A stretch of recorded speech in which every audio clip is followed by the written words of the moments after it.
agnostics, long-haired weirdos, short-haired weirdos, vandals, hooligans. The government, hug the government, love the government, hug the government, love the government, hug the government. Welcome to The Politics Guys, a place for bipartisan, rational, and civil debate on American politics and policy. I'm Michael Baranowski, a professor of political science at Northern Kentucky University. I'm joined today by my conservative counterpart, Cleveland area attorney Jay Carson. Good morning, Mike. Hey, Jay, how you doing?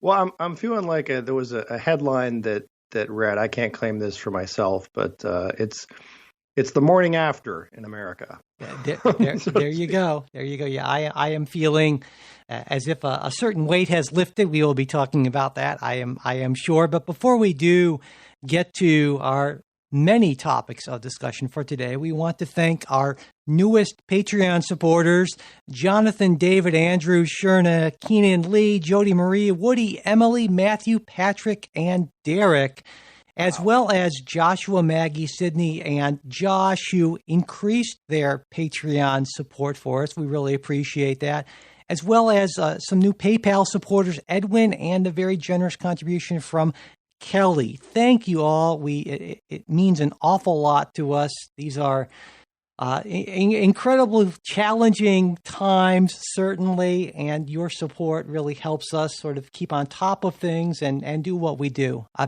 Derek, I want to mention, wrote in to say thank you for all the hard work you put into the show each and every week. It's a breath of fresh air to hear civilized debate in a time of great division. Each and every podcast makes an hour-and-a-half commute go by in a snap. That's nice to hear that we are making your commute a little bit better. And of course, if you want to be a Patreon supporter, you get not only that second full-length episode every week, you also get ad-free versions of all of our shows, as well as other things at different levels of support. Check it all out. Just go to patreon.com/politicsguys. And if you'd like our weekly bonus show, but you can't afford to support the show financially right now, totally not a problem. Just send me an email, mike@politicsguys.com, and I will make that happen. And of course, we also have our PayPal support option. And to find out more about that, there's not much more to find out about, but there is a link, politicsguys.com/support. And one thing, as always, that helps us out enormously and that is absolutely free that we really appreciate is spreading the word by sharing episodes on social media. It only takes a few seconds, and it is absolutely the best sort of advertising. All right, so with that, we'll start this week in about the place you'd expect us to start, with the peaceful transfer of power. On Wednesday, January 20th, Joe Biden became the 46th president of the United States. And it was an inauguration day unlike any other, certainly in our memory, with the country ravaged by the pandemic, 2 weeks after an attempted insurrection on the grounds of the very Capitol where President Biden was sworn in. And it was also, of course, the first inauguration not attended by the outgoing president in 152 years. So, Jay, what did you think about, let's start with the inauguration ceremonies and then, maybe move into President Biden's inaugural address.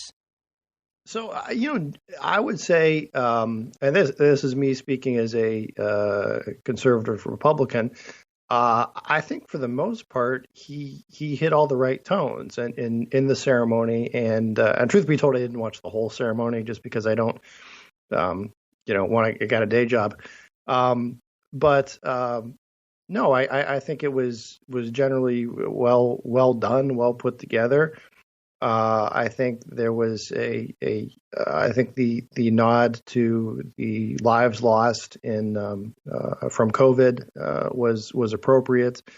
I think in some ways, I mean, this allowed sort of a better, easier, less spectacular, if you will, inauguration, just because the crowd size was going to be limited, the security was going to be limited, both because of COVID concerns and security concerns. So generally, if we're looking at the overall production value of the show, I think it was good. On the speech itself, I posted in our Discord group, I think, really pretty quickly after. I thought was very good.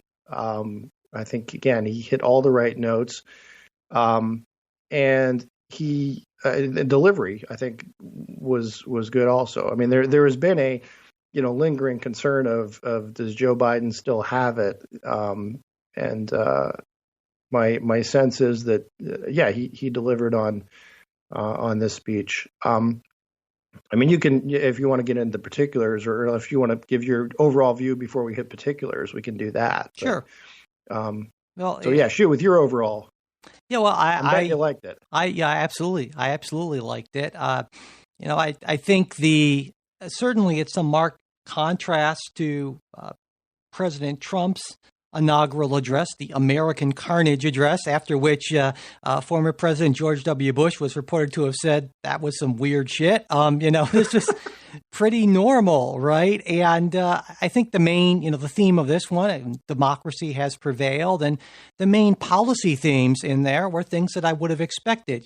First and foremost, as you mentioned, the focus on the pandemic, racial justice, climate change, and white nationalism. And those were, things that I would have expected President Biden to hit, and he did. And there were, many, many calls for unity, calls to respect the truth. And, I'm for all of that stuff. So, yeah, I felt it was a great address. Not the white supremacists. What's that? We're against the white I thank you. Yes. Just to be clear. To be clear on that. Yes. So yeah, I mean, I don't think it's going to make any sort of a difference.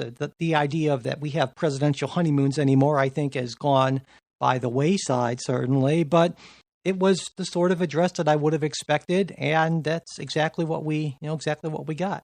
I would say one of the reasons I liked it actually was maybe this is maybe one of the reasons that you seem to like it more. My sense was there was not a ton of policy stuff in there, which I think was appropriate because look, in an inaugural, it's not a State of the Union, right? It's not here's this program, here's that program. It's broader themes, and it is more aspirational of what we can do as a people and unity. And I really think the unity message was particularly important now. I mean, more than ever, this is that to me, if you want to take out all the other actual issues before our country, that's the big one, right? And I think he hit the right notes on that. Something else that struck me was the frequent mentions of God and prayer, which more so than you've seen in any past inaugural that I can remember, even going back to say Ronald Reagan. And this struck me, and I think this would be reassuring to a lot of conservatives who see sort of the left as a if not anti-religious, then at least sort of scoffing. And there was it reassured a lot of Americans that Biden did not view them as someone who's bitterly clinging to their religion, and I do think that's really important in sort of national healing. And I think it's important and in a bigger, is more philosophical way. And so I'm on the one hand, I'll say, look, it's good politics, but I think there's also something that to be said of everything we've been through in the last year, and regardless of one's religious beliefs or lack of religious beliefs, I think there's a lesson in humility, that there's only so much anyone can do. There's only, there are a lot of big problems that can't be solved by legislation or executive order, or prevented by legislation or executive order. And in acknowledging some higher power, there's sort of some humility to that, right? That it's some things are out of our hands, and we just seek the ability to do the best we can where we are. So I liked all that part of it. The start afresh. Again, that was a welcome statement, right? That it's not about seeking revenge and so forth.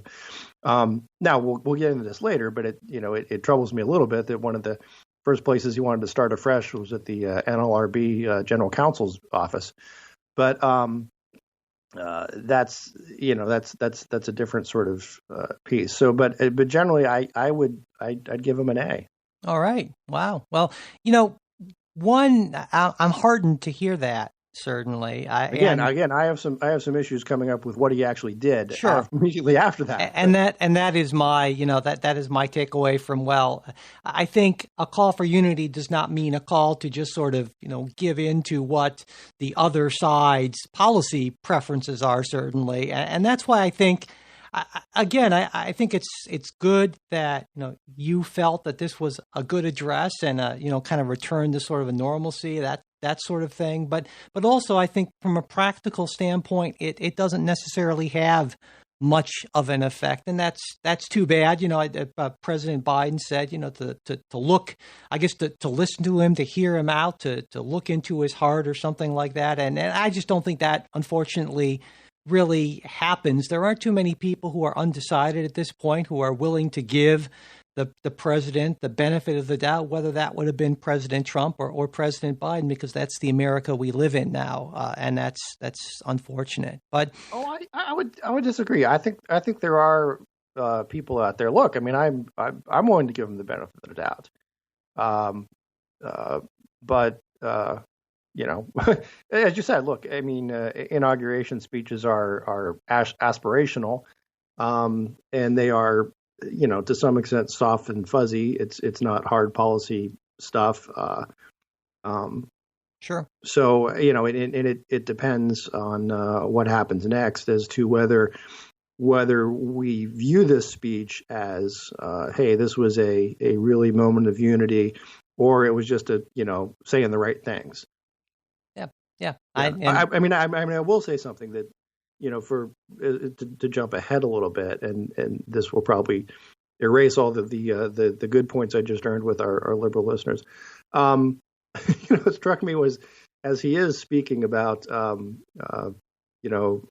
and starting afresh and all this, and speaking these really great words of unity, and we're not enemies, and at that same moment, the letters are being delivered to the NLRB, to the place, and saying, "Get out of here by 2:00 or you're fired."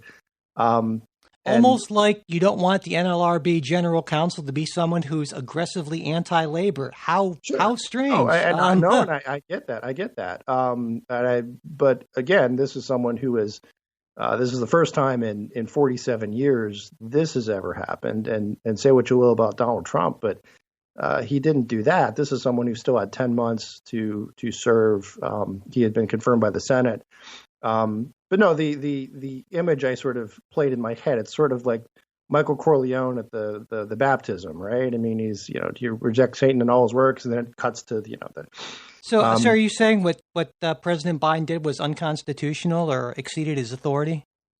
It may have exceeded his authority in as to the NLRB council. I think there's a good question on that. I don't think it exceeded his authority as to the CFPB appointment. I think he does have authority to. Well, the Supreme Court has said as much. Yeah. So. Yeah. So I think it's a little bit of a different situation where you have someone who has Senate confirmation and has been confirmed for a certain term. I would agree. Look, and I've said this before in the Trump administration, and I'll say it again now, that I think a president certainly has the right and really the obligation to put in his own team. Right. That's, if we're going to have representative democracy, that's how it works, and the executive needs to be able to have his own policy people in these key places. That said, where there are limitations, then those still have to be respected. And to me, it's maybe the timing is a little bit that this is the first day, literally as he's being sworn in, priority, that strikes me as being perhaps inconsistent with hearing everyone out and the unity that we talked about. Well, again, I think unity and hearing him went out. There's a record of behavior, and under Donald Trump, the NLRB basically was as eager as it could possibly be to roll over to business and ensure that labor relations meant capitulating to the interests of business, and that's I would say what the Republican Party believes, not because they hate workers, but just because they tend to see unions and organizing as a bad thing that hurts almost everyone, whereas we on the left see unions and organizing as an incredibly important force for Sure. and so in that sense, I don't see it's certainly not putting a hit out on anyone. It's just saying, hey, we're going to take care of labor because we believe in that, and we're not going to have a general counsel at the NLRB who is anti-labor. And if he wants to challenge that removal, I don't think he actually is doing so. Well, he hasn't yet. Yeah. It remains to be seen. Yeah, it is a gray area whether or not he can be removed. I think at this point, there's certainly not a clear statutory authority to do that sort of thing. No, I'd agree on that, but I'm just saying again, in contrast to the message of, and let's set a couple things apart. The NLRB is a sort of semi-autonomous organization, right? And it has a number of commissioners who are appointed by various presidents and approved by Congress over the years. It's like the Federal Reserve, right? It's semi-autonomous. So it's the general counsel doesn't set policy for the NLRB. He's an employee, right? So I think that's a distinction worth making, and the NLRB makeup has to do with folks who had been appointed over the years. There was a dust up during the Obama administration where he appointed or tried to appoint some extra commissioners while as he said, the Senate was in recess. The problem was the Senate was not in recess. So I'm just saying, if I'm a conservative out there and I listen to the speech and say, let's start afresh and we're going to have unity and we're going to work together and we're not enemies. And then 15 minutes later, it's, the guy gets the note saying, clear out your desk in an hour and a half or you're fired. Those messages seem to be, one could be, you can understand why some might see some inconsistency in that message. Sure. As opposed to the more typical message of listen.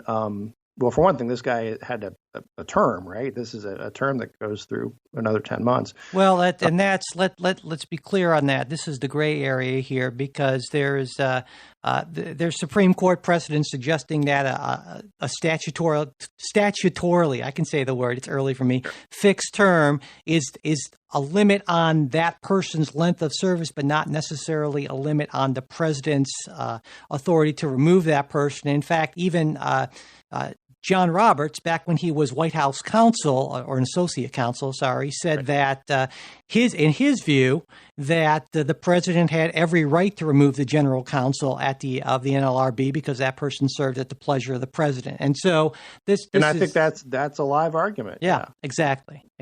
But I hear, not to get us too off track I hear what you're saying. I'm not arguing the legal point here. Yeah. I'm arguing the optics. Yeah, I hear what you're saying, and right? I think the optics are only going to matter.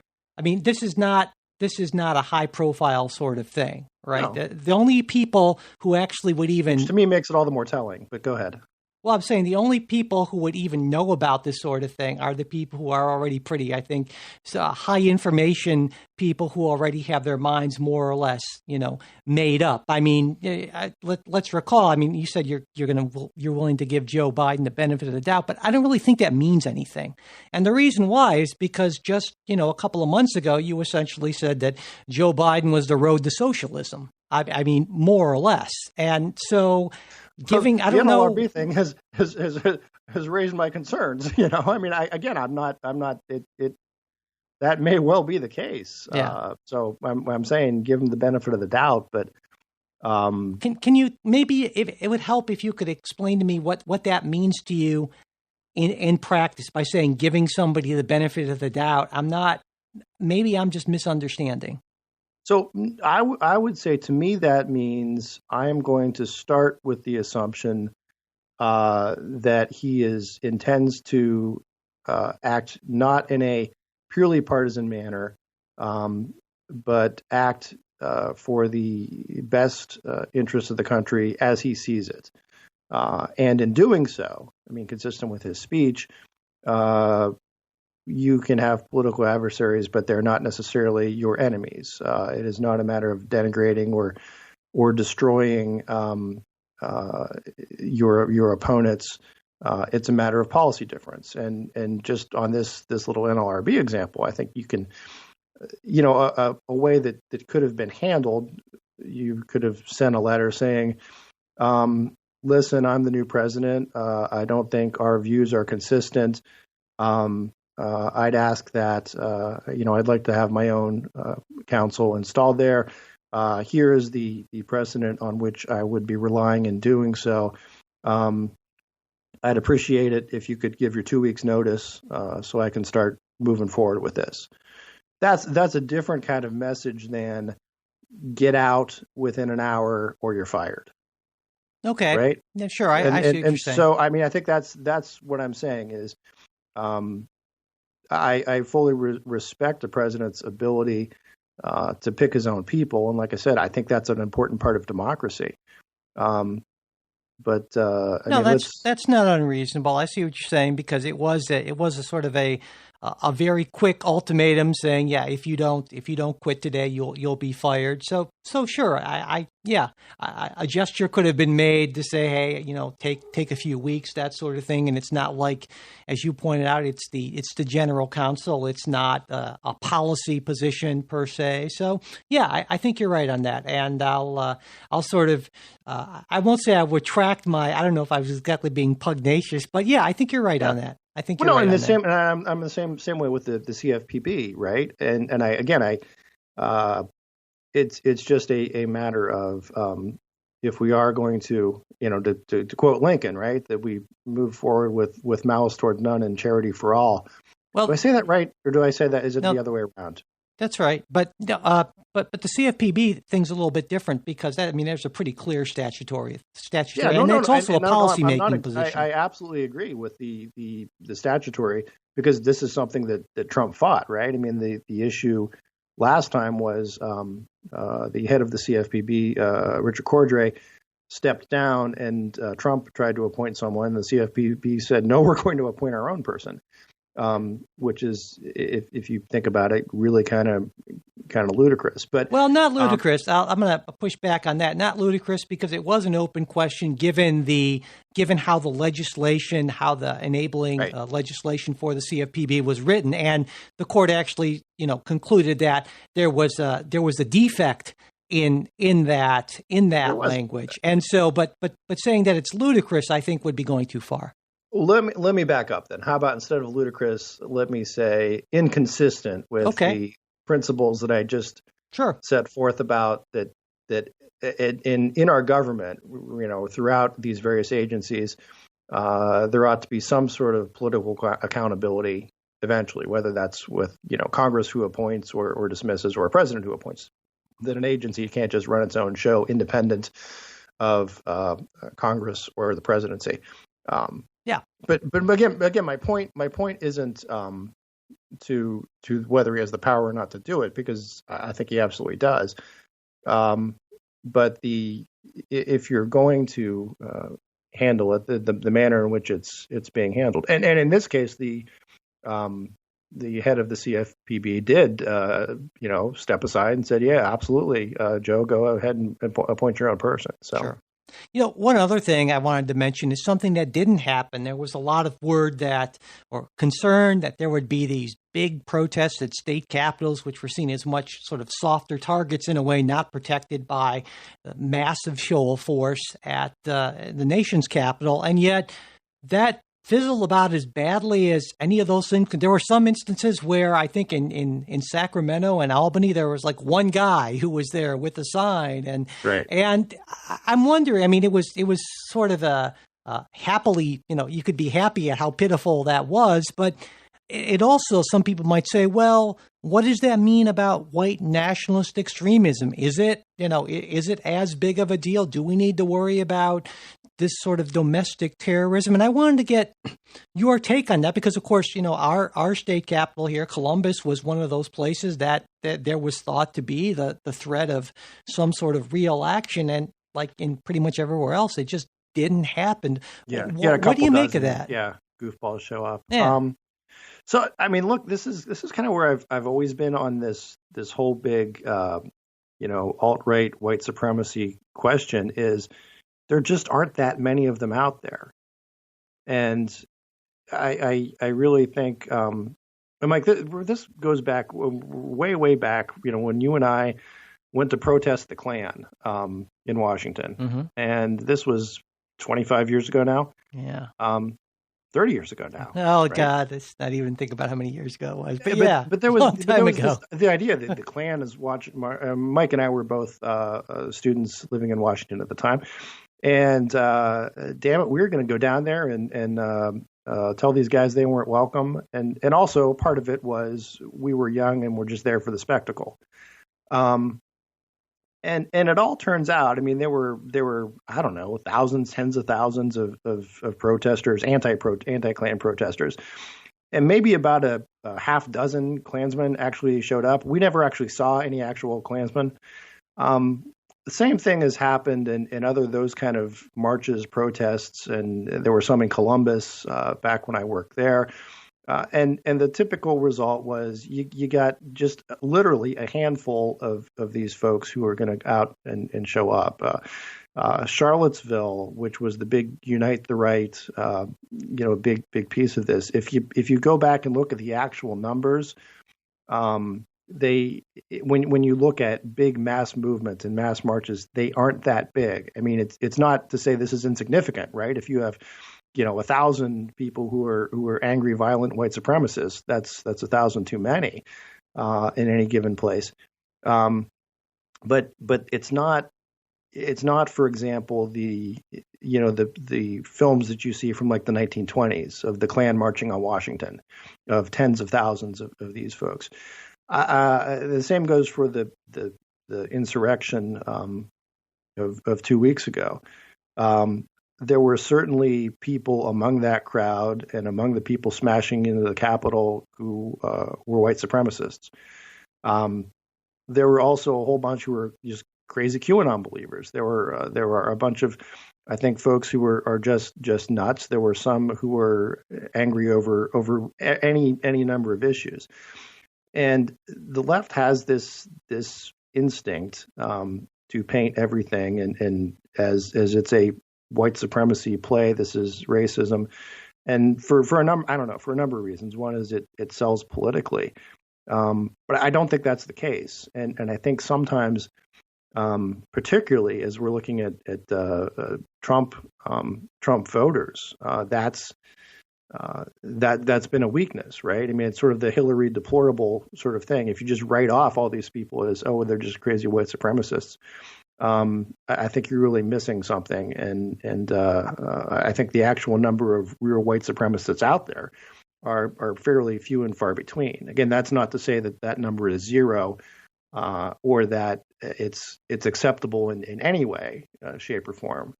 But I don't. There was such this idea of this is a white takeover, a push kind of thing, and I just don't think that jives with the facts. Well, I hear what you're saying, and I think it is important not to lump everyone under one label. But I also think that as you point out, some of the people who are the most extreme and the most dangerous, even if there are a handful of them, that's a handful too many. And we saw what happened in Michigan before this, and the Capitol there, and the plot to kidnap and do harm to Michigan's governor, and this, and so even of course in the Trump administration's own Homeland Security Department said that white extremism, white nationalism is the greatest domestic threat to the homeland. And it's clear that President Biden and the Biden administration is taking that very seriously, not just rhetorically in the inaugural address, but also in orders to really, ramp up investigations of this sort of thing, because it is, even though I agree with you, it's certainly a very tiny number of people given the size of the country, but they can certainly do an awful lot of damage. And I think it's good that we're going to see a serious focus on that. Right. And I would compare it, and I'll do this. I mean, let's look at Islamic fundamentalism terrorists, right? And to say that there are Islamic fundamentalist terrorists in this country, yes, that's absolutely true. Is there a large growing movement of them? No, it's people here and there. It's small cells. Those are absolutely dangerous, and they need to be investigated and shut down. And the same goes for white supremacist domestic terrorists. I guess that's sort of, I think you can draw a line between people who are truly criminals and in criminal intent versus a lot of folks who are just kind of angry and disaffected. Yeah, I agree. So it sounds like we're more or less on the same page on this, I would say. Yeah. Okay. Well, on that, let's just take a quick break, and then we will be right back and talk about Joe Biden's, not his words, but his executive actions. So as expected, the Biden administration began with a bunch of executive actions, and they focused on a lot of things: pandemic response, immigration and border security, climate, LGBTQ rights, the standard freeze of all pending regulations by the previous administration. And I thought the place we could start is the main focus of executive action so far, and that's pandemic response. There were a bunch of orders in this area from President Biden. They included things like masks on all federal property, federal workers and contractors, masks at airports, expanding testing, increasing treatment access, data collection, guidance on reopening and keeping workers safe, using the Defense Production Act to fill supply shortfalls, bringing the U.S. back in the World Health Organization, creating a national COVID response coordinator, extending those eviction and foreclosure moratoriums, extending the federal student loan repayment pause, increasing food aid, and that commitment to 100 million shots in 100 days, which looks to be pretty much on track at this point. There's a lot there, Jay. So let's just start with your general reaction to the COVID-related executive orders. Well, I would say, as you might expect, some of those I like better than others. Sure. Some of them I think are really sort of symbolic as opposed to accomplishing anything. My sense is that most federal buildings and most federal property, people were already required to wear masks, just by the building order, by the state order, but as if you got an executive order, that sends a message too. Although there was a really fun exchange with Press Secretary Jen Psaki later in the week regarding that. But things like the eviction moratorium, I didn't like it when Trump did it, and I'm not crazy about it now, just because I don't know that that's within the power of the president to unilaterally suspend contracts for people, across the country, nationwide. And I'm not arguing that it's bad policy, but my point is I don't know that that's something that a president can just do by a stroke of a pen. That's being done under public health, sure, under public health emergency powers, right? Which again to me seems kind of I think it's a stretch, and I don't think it'll really be challenged, right? Right. But nonetheless, look, if you're somebody like me who thinks a lot about what can the government do and what can it do, I think it's an important question. That said, I would agree that state governments could certainly do that. State courts could do that, but that's another issue. on the, a million shots in so many days, that strikes me as one of those sort of aspirational orders of, okay, well, the president can't just order things into reality. He can set goals, and hopefully that happens. If it doesn't, I'm not sure what the consequences would be. And he's getting some pushback for making that goal not ambitious enough, because right now it seems like, well, yeah, we're pretty much on track for that. So why not increase it? And I think because then if you get the million shots, you can there you go. There you go. Yeah, absolutely. And say, look, I did it. I said I wanted a million shots. Sign the order. Million shots. Yeah. And again, to me that.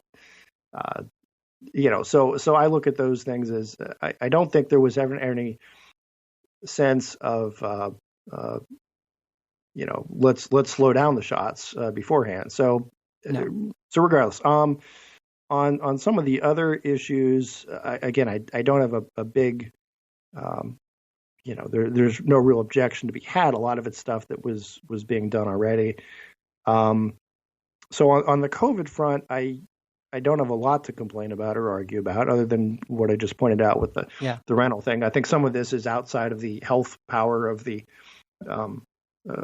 president. But to me, this is what a real national response looks like, and it would have been great to see something like this, 8, 10, 11 months ago, and so better late than never, I suppose, certainly. And it's pretty clear that Joe Biden and the Biden administration treat this with all the seriousness that it deserves to be treated with. And that's, of course, in marked contrast to, the previous administration, at least at the very top, where, the president was, he was who he was on that issue. And so, you had Dr. Fauci just a few days ago saying it's kind of nice to, be able to say what I think the science says, as opposed to feeling like I'm being, squelched and that sort of thing. And so I certainly applaud this. And I think this is particularly important, given that it seems very likely that we're going to hit,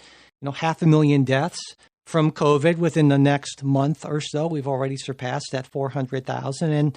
And to me, this goes, and we'll talk about this, if not on this show, on the bonus show, about the Trump record. And for all the good that some people may argue he's done in some areas, I wouldn't be one of those people, but I know some people can make a not, unreasonable argument about that. I would say when you look at the COVID response in the United States compared to other rich developed countries, it's grim. It really is. In deaths per capita, we're the 11th worst in the world, right there between North Macedonia and Bulgaria. 5th worst of the 37 OECD countries. Compare us to, say, Canada, which is 52nd worst. That's more where you'd want to be. And cases per capita were really bad. So, and not all of that is part of that is. Some things go to things like population density and so forth, though, too. And when you're comparing us with, say, Canada. Absolutely. But I don't think there's anyone who would realistically look at the response by the Trump administration and say, job well done, fellas, folks. And so I'm really happy that the Biden administration is doing what they're doing. And I think it's going to matter. I think it's going to save lives. All right. But I mean, something else I didn't mention a second ago were other things that you had mentioned about guidance to schools and so forth. Mm-hmm. That again, I would put that in the category of I'm not. It's a little troubling in terms of I guess I think there's a very good argument that kids should be back in school as soon as possible. Given the relatively low risk of transmission and serious consequences to kids versus the high risk of being out of school, both educationally, socially, and for a lot of those students who depend on schools for a variety of other services and are not well equipped at home to learn at home. And so President Biden agrees with you. I know. And that's part of the part of the push there also is that push toward increased testing certainly is going to help. And so I think everyone, just about everyone, agrees on the importance of opening schools and having schools for in-person learning as soon as is possibly not everyone, safe. but I almost. think That's why I said almost everyone. There would be some teachers unions that would disagree with you quite vociferously on that. I don't think they disagree on that. I think they would disagree on what constitutes a safe environment. All right, fair enough. So yeah. But why don't we move on then? Because it seems like you have some sort of niggles on this and issues about state power. But for the most part, you looked at the president's actions on COVID, and you're like, okay, right? Yeah, I'd say that's a good summary. Yes. All right. So let's move on to immigration, and the president's actions on immigration include rescinding the border wall emergency, halting new construction, preserving and fortifying DACA. We'll talk about that, I'm sure. Ordering that all residents of the United States, regardless of citizenship status, be counted by the census, which is what has been done in the past. But anyway, let's see what else. Ending discriminatory travel bans on entry to the United States, and there's a big one here. But creating other travel bans. Well, we'll get to that. Introducing legislation that provides enhanced border security and infrastructure in line with, and here's the big part, legal status and a path to citizenship for the 10.5 million or so undocumented immigrants currently living in the United States. So I get the sense, I'm betting, Jay, that there are going to be some things we're going to disagree on a little bit more here. So what's your take on the president's... Actually, I mean, look, would I disagree with some of these from a policy perspective? Yes. Sure. But the executive order giveth and the executive order taketh away. At least that used to be the way it was. And I think it probably should go back to the normalcy of it. But so on things like the travel ban from certain countries, as you'll recall, I was never a particularly big fan of that in the first place. In terms of its efficacy, my sense when Trump did it was sort of a waste of political capital, right? To do that right out of the gate. So I even on policy grounds, do I have a big issue with that? No, not terribly. Do I have an issue with the border wall funding? Again, that I would have a policy difference on, because I think border security is important, and I think it's going to be much more important if we're going to have a path to citizenship. I think it's sort of what the sine qua non to a path to citizenship is you have to secure the border. And this is the argument that people have been having since the 80s, right? I think there are plenty of Republicans who would support a path to citizenship, but first they would say, let's secure the border, because otherwise it just isn't going to work. And there is a caravan on the way from Guatemala right now that the caravans, yeah. Well, I'm not making this up. It is, and Biden has said, hey guys, stay where you are until we get this worked out. Now that's exactly my the problem is if we don't have border security and you just open the doors and then say, okay, we're going to have a path to citizenship, that creates a very bad, I'm talking like Trump, incentive for illegal border crossing as opposed to an orderly assimilation and moving people in and getting them, setting them up as citizens. So that's the policy piece of it. On the executive order piece, does he have the authority to do it? I think he does. Well, I don't know that I disagree with you, but kind of in general, I think the question is what do we mean by border security? And there's the rub.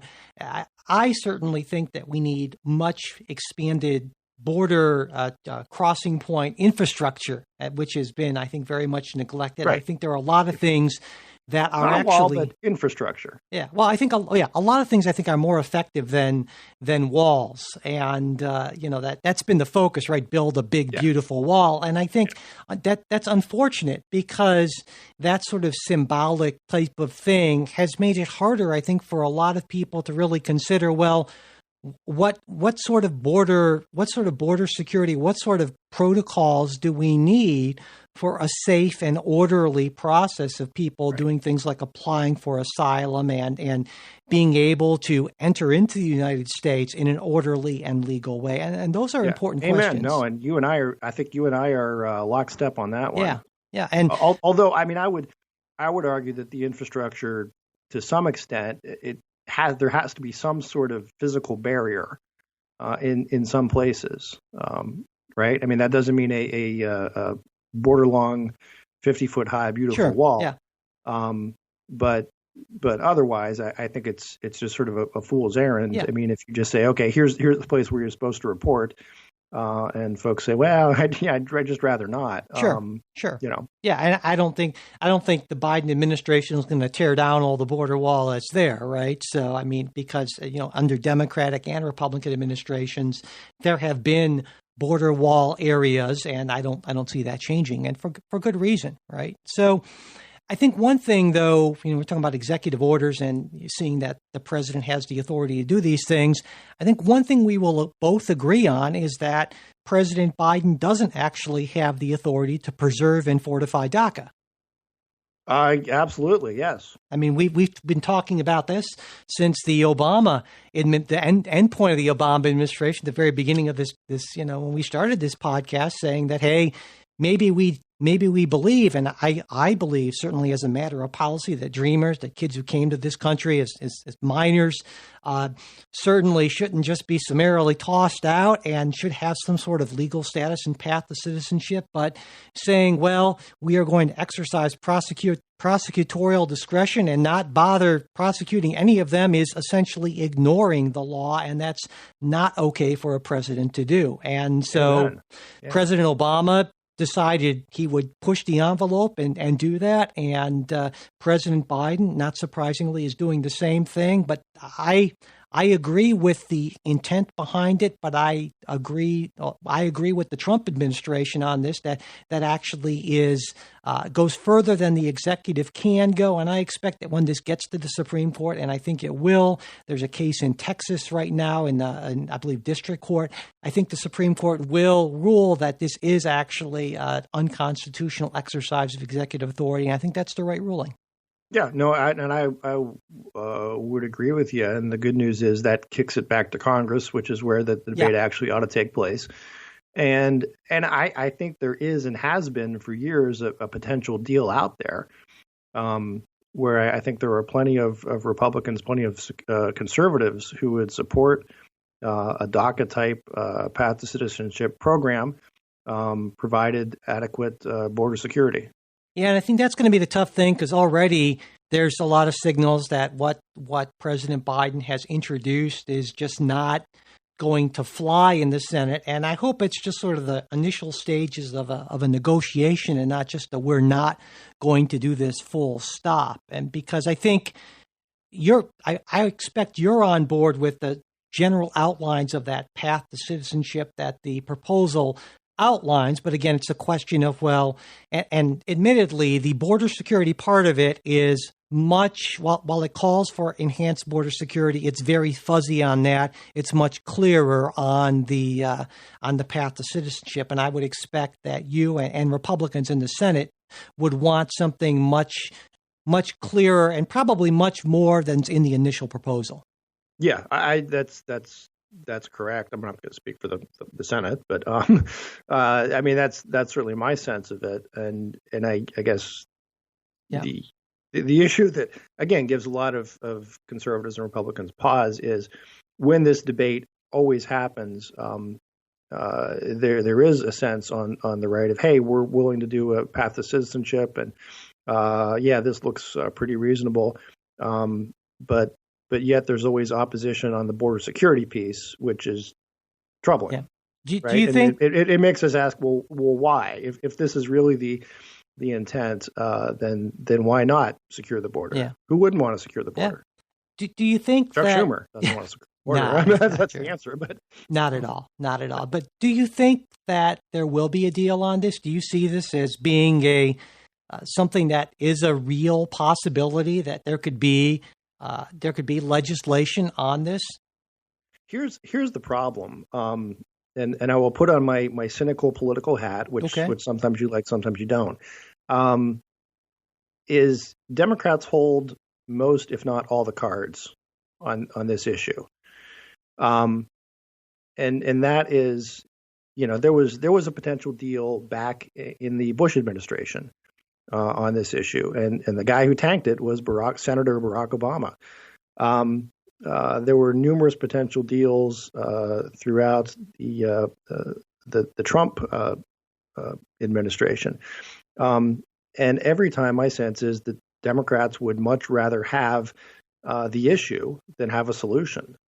And by doing this, they know they can get it. Republicans can't vote for something that doesn't have some sort of robust border security, and they shouldn't vote for it. And in fact, Bush got pilloried for that late in his administration. So the Democrats have it sort of on both sides. They can beat up Republicans for saying you're mean to the DACA kids, you hate immigrants, you're racist, etc. And if any of them sort of move towards conciliation without some kind of border security, they're going to get it from I would say not just their right wing, but I think really from kind of the center of the party. There are a whole lot of Republicans who are just law and order Republicans, right? And they don't have any particular animus against immigrants. In fact, many of them are children, grandchildren of immigrants. But their foreparents came here through whatever the legal processes were, and they expect that everyone else ought to. And I think that's a not insubstantial number of people. So I think it's tough because the Democrats can keep playing this, all the time until if they abolish the filibuster or get to 67 votes. So then your view on this is that this would have been a done deal if only the Democrats would stop playing politics with it, and Republicans aren't playing politics with it. No, I think Republicans obviously are playing politics. Okay, that's why, because I think you can make the same argument the other way around instead of saying you hate immigrants. It's you just want open borders, and so I think both sides to a certain extent see the value of having this as a live issue. But I think I think there is some value, but I think the Democrats hold more cards, and for the reasons I just elucidated. Well, I don't know. I mean, certainly. My question is, why wouldn't you want more border security? Well, I guess it depends on to what extent you're talking about, right? I mean, in terms of obviously the wall type issue, yeah, and I think you're right that there are some people on the left who just reflexively say, well, any border security is bad, and there are some people, and there are some on the left who are openly open borders. Yeah. And just like there are some people on the right who say, you know what, keep America, white. And we don't want those brown people from down south. And so, but they're not representative of a lot of Republicans, Right. But so some of the open border folks, I think, do have a larger say in the halls of Congress, certainly than these folks who you would describe as nativist. I don't know. I think there are plenty of, but we'll see. I am less optimistic about any sort of a deal happening maybe than you are, but I certainly hope we can. I wasn't very optimistic at all. I know, that's what I'm saying. I'm even less optimistic. So, well, tell you what, let's just take one more quick little break, and when we get back, we'll talk about the president's orders on LGBTQ protections, which some on the right are having some real problems with. Yeah. Okay, so yeah, I wanted to get into this. I mean, many cultural conservatives were very upset with President Biden's order on LGBTQ protections, and that doesn't actually change existing law in any way, because of course it can't. It's an executive order, but it's more of a, I guess I'll characterize it as a broader interpretation of the of Title VII of the Civil Rights Act of 1964, which prohibits discrimination because of sex, and that's the phrase. Now, in Bostock versus Clayton County, Georgia, this was a case the Supreme Court decided in 2019. The court, in a 6-3 decision, held that with Neil Gorsuch writing the majority opinion. Yeah, and the decision was that an employer who fires someone just because they're gay or transgender does in fact violate Title VII of the Civil Rights Act. Now, the Trump administration said, okay, but that's as far as we're interested in taking it. The Biden administration with this order is signaling pretty strongly that they're taking it further, and this also, Title VII also applies to things like restroom use, locker rooms, school sports participation, healthcare, and housing discrimination as well. And as I said, a number of cultural conservatives are pretty upset with that. Jay, you consider yourself, I think, in a lot of ways, a cultural conservative. So, I guess you're probably you have some. I'm pretty upset about that, Mike. Yeah, why don't you explain? Well, I think looking back, first of all, I mean, I was not a huge fan of the Bostock decision for a number of reasons. We talked about it back then. It's really kind of Gorsuch writing it, but it's still sort of tortured logic to get to where he got on that question. And I think the much better result would be if Congress wanted to amend Title VII, Congress could just amend Title VII. But that ship has sailed. But in Bostock itself, the court still recognized limitations on its own ruling and said, look, we're not making any rulings as to restrooms, accommodations, locker rooms, sports, all that stuff. They spelled it out in the opinion. And when you say the executive order isn't law, well, yes and no. I mean, it's not law yet, but it is sort of a directive to federal agencies that they can seek to enforce this as law.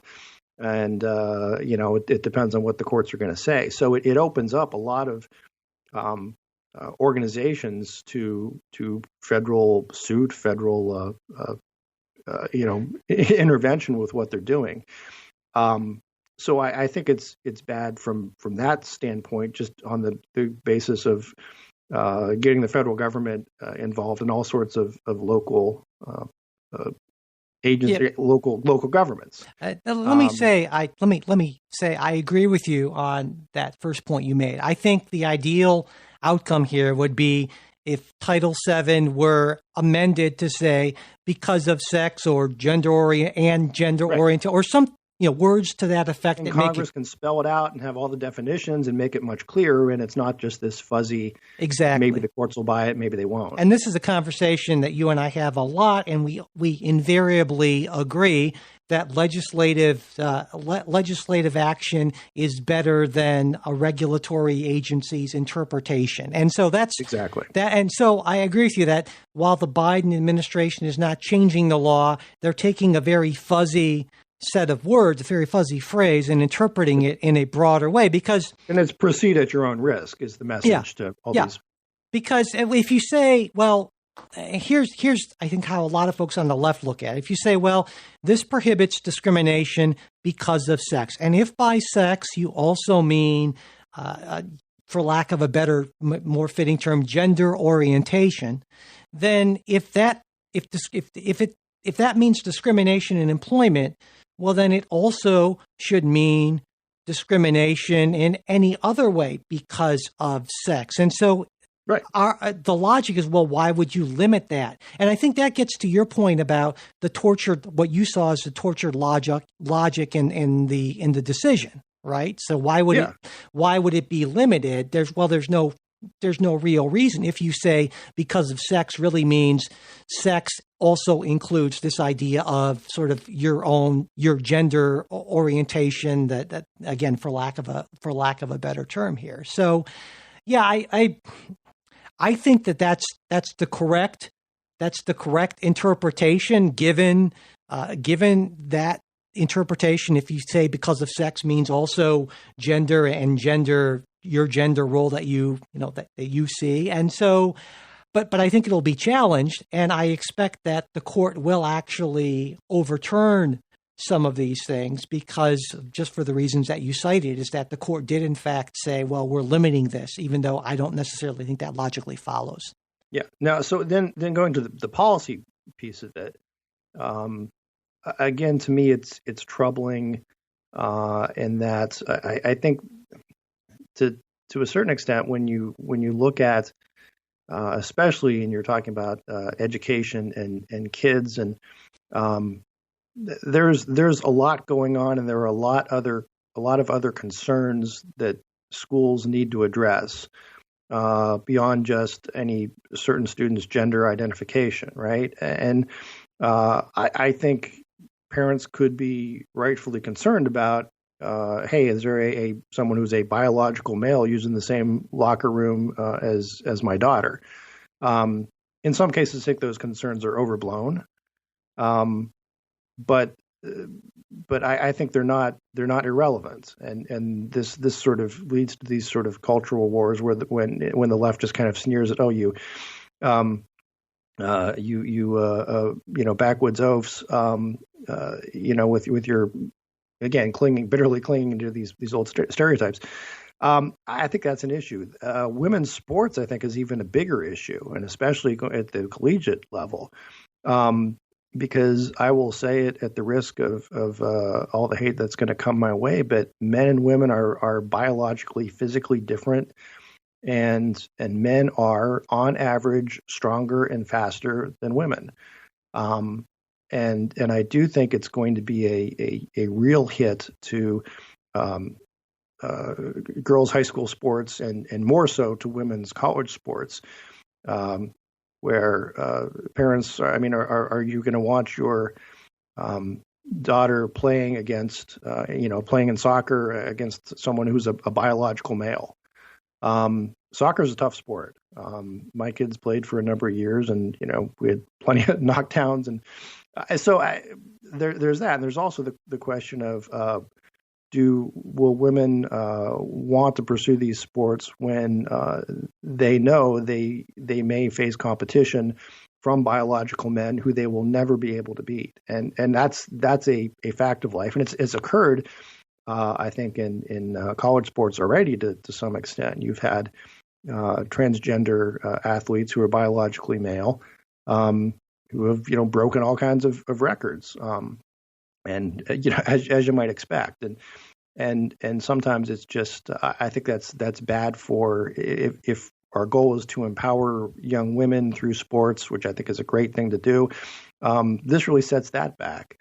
I agree that these concerns shouldn't be just dismissed out of hand, and that anyone who raises these concerns shouldn't just be labeled as anti-gay or what have you. I think that's absolutely fair, because these seem to be things that need to be considered. But also, I think as you pointed out, that sometimes these concerns can and are overblown for various reasons, right? I mean, there are, I think, at least 16 states that for a while now actually have policies that allow full inclusion of transgender students in high school sports, at least, and that has seemed to have gone off, at least not horrifically. It isn't the phrase I think some people are using, erasing women or something like that. And it's that sort of rhetoric, I think, that makes this more difficult to navigate this issue. And I think there needs to be an acceptance that you can have legitimate concerns. One thing that was raised is, let's say you're a survivor of rape or some other sort of violence, and you can have, if you're a woman who survived it, you can have legitimate issues with, say, having biological males in your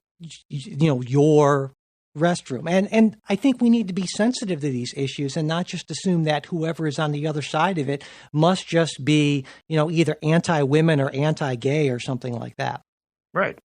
Yeah, no, and I and but the trouble is, I think with this, federal bureaucracies are generally not good with subtlety. And that's the problem. In fact, it's sort of their job not to be good at subtlety, right? It's their job is the big hammer into, and that's why I'm not at all enthused about those orders. And I get that, and that is the problem. And I mean, the order itself is pretty vague. It's just about directing agencies and that sort of thing. But it is difficult to craft these things, and this is another conversation we've had more than a few times. Is in a better world, what would happen is that if there, say, and this is just a off the top of my head example, if there were, say, a student a male student who identifies as female, that student would be able to let the folks at the school know, and they would try to work out some sort of accommodation and so forth. But then there are issues of, well, why should this student have to broadcast, his or her, however that person identifies with whatever pronoun, their identification when others don't. And these are fraught issues, and so you're right that just sort of a one-size-fits-all solution runs the risk of really trampling over legitimate concerns on both sides. And I wish there were good answers to this, and there just aren't. But certainly a good answer to this isn't just saying, well, you know what, men are men and women are women, and you just need to suck it up. If you have a X, then you need to go to this bathroom. And that's not okay either. Yeah, and again, to be clear, that's not really what I'm proposing. No. I'm not saying you are. I think my concern with the executive orders, it would have been easy for President Biden and whoever wrote up the executive order and the civil rights folks to say we direct all federal agencies to comply with the Bostock decision. Yeah, right? Except that they believe it goes further than that. The extra, but they're going for the extra, and there's a reason for it, and I think we will see within the next couple of years there are going to be some big suits on this. Yeah, and I'm sure you're right, and I think that their reasoning for that is, I mean, I agree with the logic, I agree with the reasoning, but again, in a better world, that there would be less ambiguity about this, but that still wouldn't change the fundamental nature of the problems that we're talking about, the real world problems, whether or not this is a interpretation of because of sex, or if it were just simply, well, the law were changed to because of sex or gender orientation, you'd still have the same real world problems. It would just from a legal standpoint be a clear issue. Well, you'd also, though, you'd have, if it went through a different again, more democratic channels, there would be the sense of others' voices were heard. Sure. And that works both ways, right? Because as you said earlier in the show, executive order giveth, the executive order taketh away. Yeah. And so, I think we're definitely in lockstep on that. And then finally, I just want to mention, as I said, the sort of standard whenever a new administration comes in, they freeze all of the regulations that haven't gone into effect from the previous administration. We expected that, certainly. That's no big shock. And one other, I guess, thing that I should mention is, in addition to this, I expect that Democrats in Congress will quickly use the Congressional Review Act. And for people who don't know, this allows any regulations that have been promulgated during the last 60 legislative days of the past session of Congress to be rescinded by a simple majority vote. It's not subject to a filibuster. Right. And that basically works out to any Trump administration regulations that went into effect after around June 1st of 2020. And also, once a regulation is rescinded through this, no substantially similar regulation can be reintroduced unless it's authorized by law. So that not that one would expect. No, there would be. Right.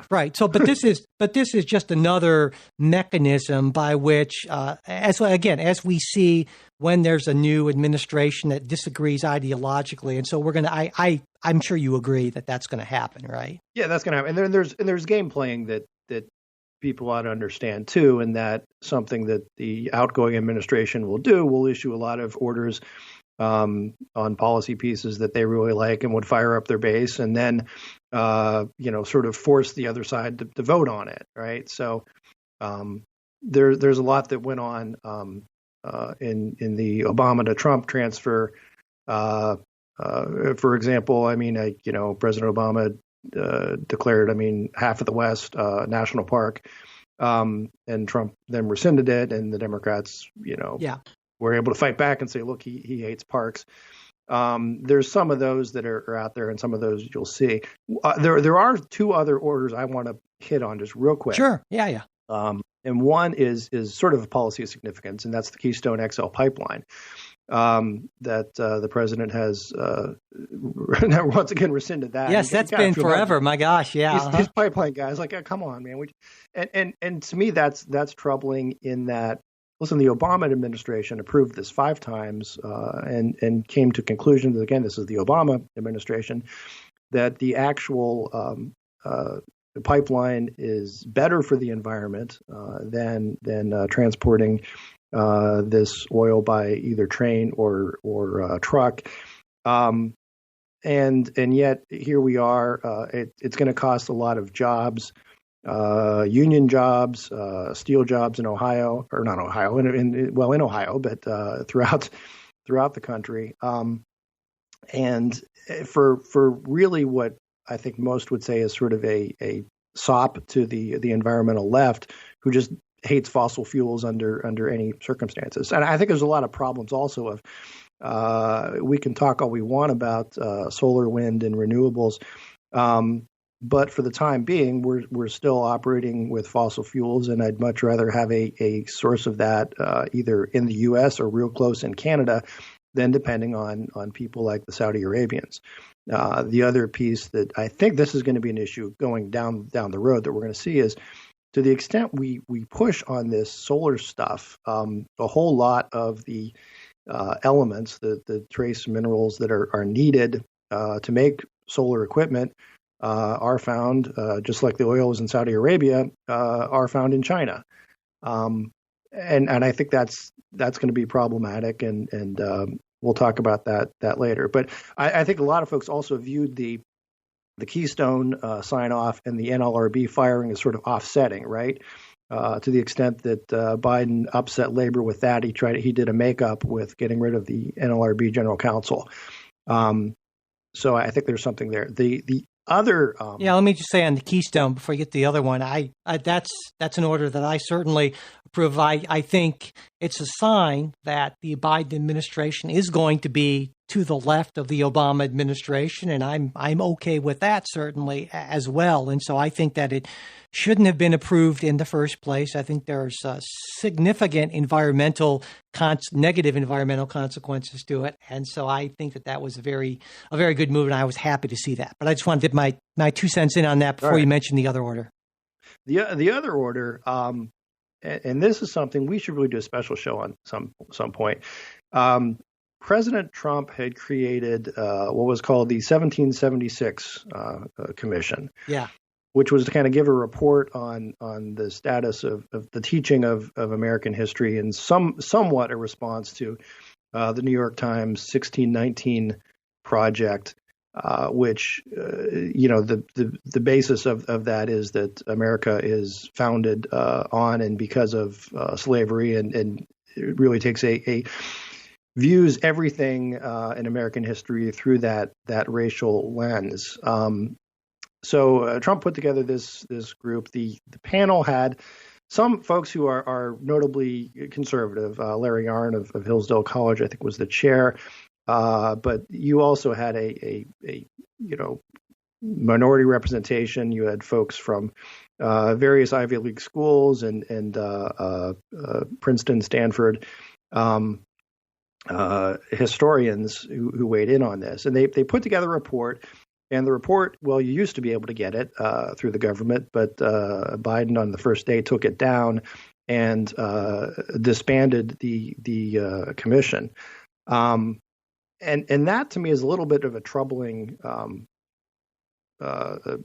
statement, right? Again, if this is we are now all about unity and getting along and sharing our commonalities outweigh our differences. If you read the 1776 report, and I'll send you a copy, and you can still get it at the Heritage Foundation. it comes across as really kind of non-controversial. I don't think there's anything in there that you would say you disagree with. Gosh, yeah. I mean, You yeah, would. absolutely. What would you disagree Plenty with? of historians would disagree with it. I believe one of the things, just off the top of my head, is one of the big challenges, it said, that to America's principles in this report, along with slavery and fascism, they mentioned progressivism as a challenge to America's principles. I have a pretty big problem with that. And there are plenty of historians, and there weren't a lot of historians on this panel who point out a lot of problems with logic and reasoning here, and not just that. I want to say just the idea. I would think that as somebody who cares about a state's rights and is concerned about big government trying to tell us what to think, that the idea that there should be some sort of national commission to direct patriotic education, that's creepy to me and very troubling. So yeah, well, you take a look at what the progressives did. I would think the folks who were jailed for passing out pamphlets opposing World War I might disagree that progressivism wasn't in opposition to some fundamental American principles, but like I said, that's why we need to save this for a bigger day. Yeah. I pretty strongly feel that the 1776 thing was just a travesty and a horrible idea, and I certainly understand why conservatives may take issue with the 1619 project, but I think there's a huge difference between a private media organization, like, as Donald Trump liked to put it, the failing New York Times puts out its own little series, as opposed to the weight of the federal government behind some sort of national patriotic education thing, which, boy, if that doesn't give you a little shiver of fascism, I don't know what does. Well, if you ever, again, I'll send you the report and you should read it. I mean, because we should talk about this, because and you can read the 1619 project and we'll talk about it. Yeah, no, and absolutely. And I will, but because again, the idea that, and to be clear, I am a little bit put off by the government saying here's what's patriotic and here's what's not. But keep in mind, I think the government has an ability to respond and to criticisms, and to things like the continuing focus that we're having on race and on gender or on identity politics, right?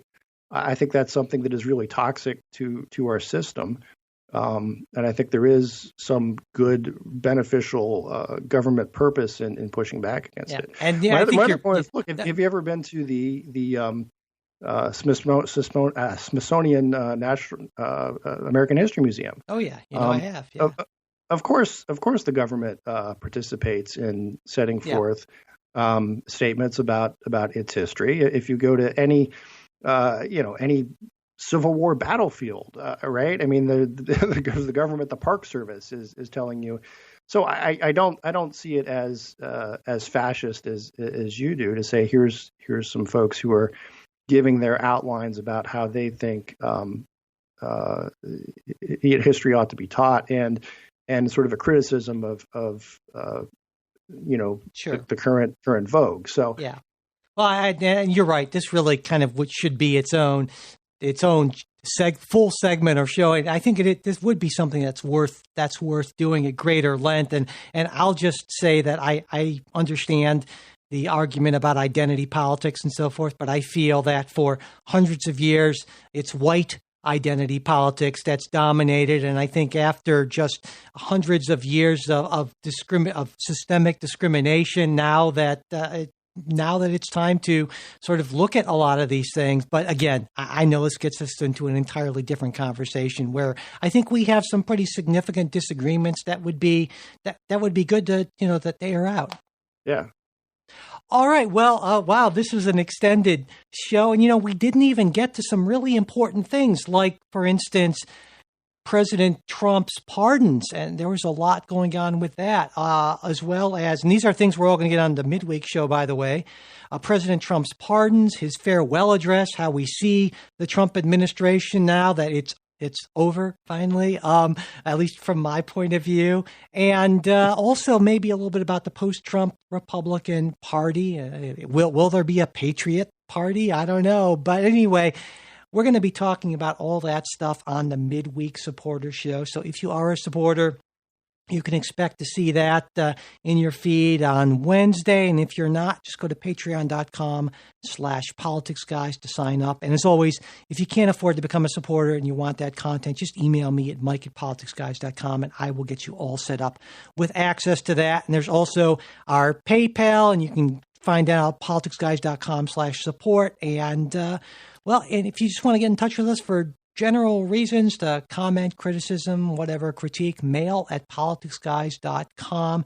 We're also on Facebook and Twitter, and you can find the links there in our show notes. Special thanks to our executive producers, Bruce Johnson, Wilma Moreno, Andra Masker, Daniel Toe, Chris Wilkerson, and Nathan Sosnowski. We'll be back with a new show next week. We hope you'll join us.